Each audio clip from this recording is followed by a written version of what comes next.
Lumabas na yung top nyo? Pangilang ka? Pangatlo po. Pangatlo lang? Bakit pangatlo lang? Ha? Guys, ganito din ba kayo as a parent? Yung tipong gusto mo laging nasa top or honor student yung mga anak nyo sa school from elementary to college. Pinapagalitan nyo din ba yung mga anak nyo kapag hindi sila kasama sa top 10 or top 5 sa school nila? Kung oo, panoorin nyo tong video na to, baka nape-pressure nyo na yung mga anak nyo para mag-aral, para laging mataas ang grade nila at laging kasama sa top 10 or top 5. Pero bago tayo mag-proceed sa video sa mga bago, make sure naka-follow na kayo sa Digimon TV, ayan. Road to 100k na tayo para lagi kayong updated sa mga latest ganap online. Kung Ano? Lumabas na yung top nyo? Pangilang ka? Pangatlo po. Pangatlo lang? Bakit pangatlo lang? Ha? Diba sabi ko sa'yo, dapat matalo mo lahat ng kaklase mo? Pinag-aaral ka eh, kaya ginagastusan ka eh. Diba? Di mo gayahin yung pinsan mo. Oh, diba? Si Nathaniel, laging top 1 yun. Mga kapatid niya, ganun din. Ano sasabihin ng tita mo? Ha? Lagi na lang ganyan pag sa kwentuhan. Yung mga anak nila nabibida, ako walang mabida kasi pangatlo ka lang. Di mo kayang kakayanin ba? Kakayanin ba mag-first? Kakayanin hindi? Kakayanin po. Kayanin mo! Dadalawa na lang yan, di mo pa matalo? Para ka namang patamad-tamad ka kasi. Hindi ka nag-iisip eh. Dapat galingan mo naman. Sa'yo na nga sa'yo sa pamilya natin dahil isang anak ka lang eh. Tapos, pag ganyan-ganyan, patamad-tamad ka. Di mo kaya yung mga pinsan mo. Oh. Diba? Di ka ba naiiyak sa sarili mo?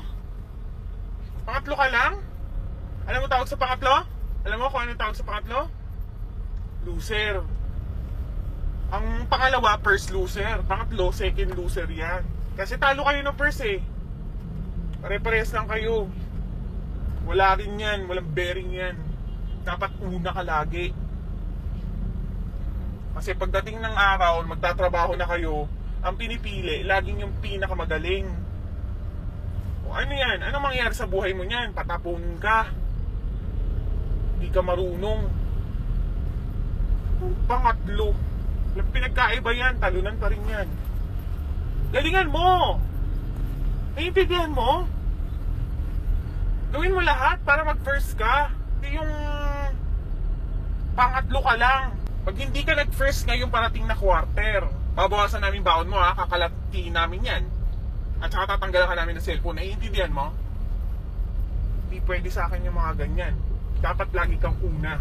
Kung nainis kayo sa mommy nitong batang babae na to sa video, wag nyo siyang ibabash dahil POV lang to or point of view lang to. So, hindi siya totoo, parang skit lang siya. So, acting lang nung bata na pinapagalitan siya ng mommy niya para lang magkaroon ng mataas na grade. Pero I'm sure maraming nakaka-relate sa bata na pinapagalitan ng mami niya sa video dahil yung mga ganitong bagay nangyayari talaga in real life. So, ayun na nga, share ko lang din yung experience ko nung nag-aaral pa ako. Hindi ako pinipressure ng parents ko or ng mami ko na magkaroon ng mataas na grade. Pero ako yung talagang gustong laging nasa top 10 or top 5.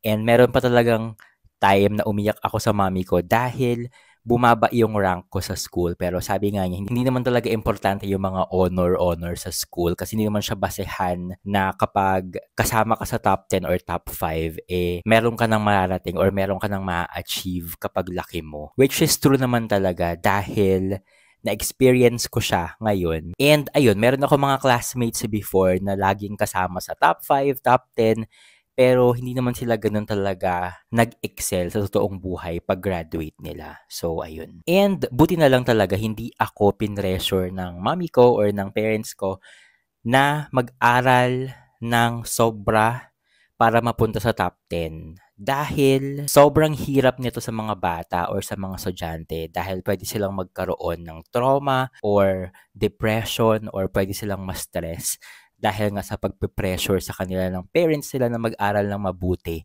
para lang sa mataas na grades. And sabi sa isang article na nabasa ko sa Pacific Teen Treatment, Ito daw yung mga unwanted effects sa mga bata or sa mga estudyante na pinipressure ng mga magulang nila na mag-aral ng mabuti para magkaroon ng mataas na grade sa school. So, ito siya. Ayan. Ito daw ay provided by Stanford University. Sabi, obsession with grades, anxiety, extreme competitiveness, changes in appetite, working constantly, stimulant abuse like caffeine, prescription medications, etc., sleep difficulties, inability to relax, social isolation, and loss of interest in previously enjoyed pastimes. And pwede din daw maging long-term ang effect nito sa mga bata hanggang pagtanda, pwede nilang dalihin itong ganitong unwanted effect nga. And pwede din maging trauma, yung tipong may stress na sila or madi-depress na sila kapag hindi nila nakuha yung goal or yung result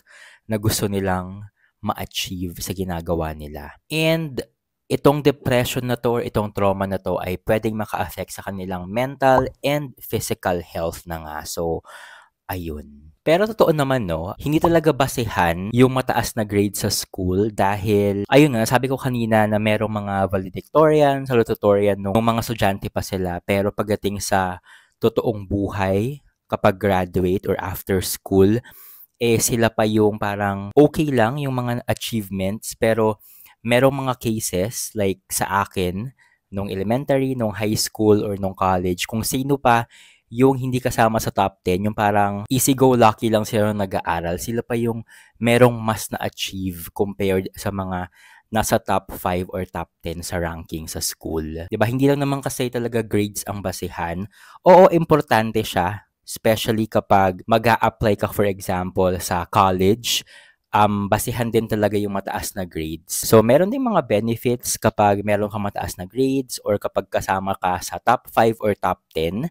May mga schools na hindi na required mag-entrance exam yung mga estudyante na merong matataas na grades or mga kasama sa top 5 or top 10. So, okay din siya, pero ayun nga, pwedeng maka-affect sa physical and mental health ng bata kapag na-pressure silang mag-aral ng mabuti. Pero sa totoong buhay talaga, bukod sa okay na grades or kasama ka sa top 10, kailangan din talaga ng diskarte, ng swerte para mag-excel ka sa buhay. Hindi lang talaga grades ang kailangan. Kailangan mo din ng diskarte sa buhay. Kayo ba? Anong masasabi nyo sa viral video na to? Isa ba kayo sa mga parents na nagpupush or nagpe-pressure ng mga anak nyo na mag-aral ng mabuti para lagi silang kasama sa top 5 or top 10 sa school nila? Or kayo yung parents na okay lang kahit na pa-chill-chillan yung mga anak nyo sa school? Okay lang kahit hindi sila kasama sa top 5 or top 10? Comment down below. At kung nagustuhan nyo itong vlog, make sure na naka-follow na kayo sa page ko para lagi kayong updated sa mga videos na i-upload ko pa dito. Ayun lang. Thank you so much for watching and stay safe. Bye-bye for now.